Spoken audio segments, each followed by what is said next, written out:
Assalomu alaykum. Onlayn mirjahon.uz saytini qanday ro'yxatdan o'tish saytiga, qanday bron qilish, ularni ko'rib chiqdik.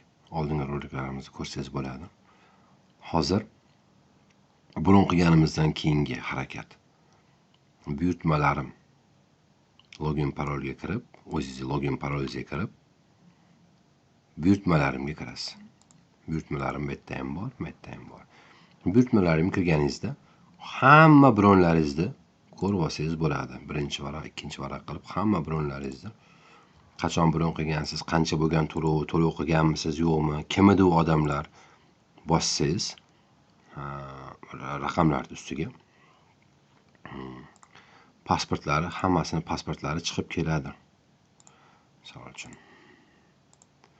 PDF bo'lsa PDF, JPEG bo'lsa JPEG, hammasini pasportlari chiqib keladi. Yoki invoice, voucherlari hammasini biletlarigacha chiqib keladi. Qaysi mehmonxonada qolishgan hammasi ko'rinadi. To'langan, to'lanmagan. Endi bron qildingiz va bekor qilishga to'g'ri kelib qoldi. Shu yerda bosib, o'sha invoice ustiga bosib, bekor qilishni bosib, sababini yozib, xohlagan sababingizni yozaverasiz, farqi yo'q. Tasdiqlashni bossangiz, avtomatik tarzda bekor bo'ladi. Lekin uchishga juda yaqin qolgan bo'lsa, shtraflari bor. Balki 100%dir, balki 50%dir. Uni bekor qilmasdan oldin bir og'iz bizga Telegramdan yoki telefondan chiqib aytib qo'ysangiz yaxshi bo'ladi. Bekor bo'lgandan keyin mana bu qizarib qoladi. Mana shu ikkitasi, misol uchun bu yerdagi holatda mana bu ikkitasi bekor bo'lganlar.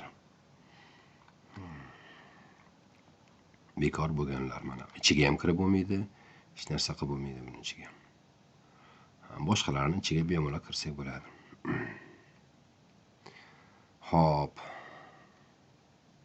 To'lovlarni qanday qilamiz? Bron qilingandan keyin to'lovlar qanday bo'ladi? To'lovlarda har xil turi bor. Birinchisi, bu yerdagi shartnomadagi hisob raqamga mana bu summani mana bu kurs bo'yicha, ko'rsatib turgan kurs bo'yicha shartnomaga asosan mana invoice-ga pul o'tkazsangiz bo'ladi bankdan. Shartnomamiz bor. Agar hisob raqamlar esingizdan chiqqan bo'lsa, bu yerdan skachat qilib olsangiz bo'ladi. Yoki biz haqimizda degan joyga bossangiz, bizni korxonamiz haqida ma'lumotlar, litsenziyamiz, guvohnomamiz ham yo'q ko'rinib turibdi va hisob raqamimiz qaysi bankda info, inini ham yo'q ko'rinib turibdi. Unda ham mana bu kurs bo'yicha bemalol pul tushirsangiz bo'ladi. Yoki so'm kartalar qo'yib qo'yganmiz. Ipak yo'li Humo kartasi, Uz kartasi, hop Capital Bank Humo kartasi, Xalq banki Humo kartasi. Shu kartalarga shu kurs bo'yicha so'm o'tkazsangiz bo'ladi va uni chekini tashlab berishingiz kerak.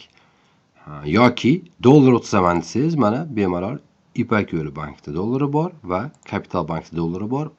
Unda dollar o'tkazgan bo'lsangiz, invoice-da nech pul bo'lsa, o'shani o'tkazasiz. Ya'ni unga ortiqcha qo'shimcha hech qanaqa protsent, foiz olinmaydi. Nech pul ko'rsatgan bo'lsa, shuni o'tkazib berasiz. Va pul o'tkazganingizdan keyin albatta sizda voucher chiqadi, biletlar chiqadi, keyin o'sha pul o'tkazganingizdan keyin o'shalar bo'ladi. Ungacha pul o'tkazmaganingizgacha faqat invoice o'zida turaveradi. Yana keyingi usuli, перечисленияni aytdim, bankdan o'tkazadigan kartalarda biz haqimizdan olib o'tkazsangiz bo'ladi, o'sha yerdan qo'yib o'tkazsangiz bo'ladi. Yoki to'lovni bossangiz QR kod chiqadi, QR kod. Shu QR kod orqali klikdan o'tkazsangiz bo'ladi. Bu hech qanaqa foiz sizlarga yozmaydi. Yoki klientingizga to'g'ridan to'g'ri berib yuborsangiz ham bo'ladi. Mana shu QR kod orqali klikdan o'tkazib yuboring deb. Unda ham klientdan hech qanaqa foiz olmaydi, birga bir. Faqat so'm kurs bo'yicha, o'sha kun kurs bo'yicha hisob kitobini qilamiz. Yoki Ipak yo'li bankda prilojeniyasini o'tkazsangiz bo'ladi, mana shu QR kod orqali. Faqat uni ham chekini iltimos tashlab qo'yishingiz kerak bizga. Yana bitta asosiy narsasi, buyurtmalarimga kirasiz, qarzi bor, ya'ni to'lanmagan invoice ochasiz va to'lov degan joyi bor. To'lovni bossangiz, to'lov qilishni bossangiz, aynan shu shartnomaga asosan biz hisob raqamimizga любой kartadan tushirib yuborsangiz bo'ladi. Qancha summa xohlasangiz ham karta nomerini yozasiz, Uz karta. Visa kartani tushirmaysizlar, faqat Uz kartadan tushirasizlar yoki Humodan tushirasizlar. Karta raqamingiz o'zingiznikida. Endi bu qaysi kartani to'lagan bo'lsangiz, amal qilish muddati va necha pul tushirmoqchisiz? 10 millionmi, 5 millionmi?